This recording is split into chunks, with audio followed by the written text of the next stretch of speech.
అందరికీ నమస్కారం. అమ్మ ప్రసాద్.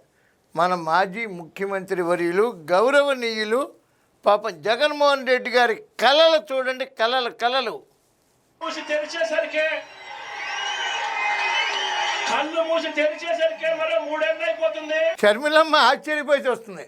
ఇలాగా కన్ను మూసి తెరిచే లోపల దీని సిగదరగా కన్ను మూసి తెరియటం ఏంటండి బాబు?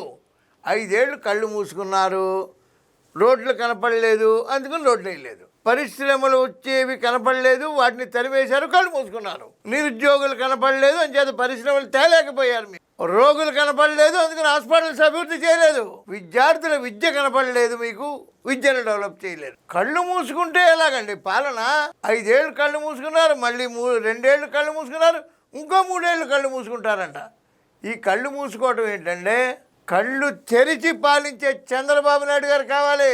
కళ్ళు మూసుకునే మీకెందుకు? మాకు కళ్ళు మూసుకునేవాడు ఎందుకండి బాబు? మాకు మీరు కళ్ళు మూసుకుంటే ప్రజల కష్టాలు, నష్టాలు, బాధలు, గాథలు ఎలా తెలుస్తాయి? కళ్ళు తెరిచే చంద్రబాబు నాయుడు గారే కావాలి. తెరిచి 16-17 గంటల రోజు పనిచేసే చంద్రబాబు నాయుడు గారే మళ్ళీ ముఖ్యమంత్రి.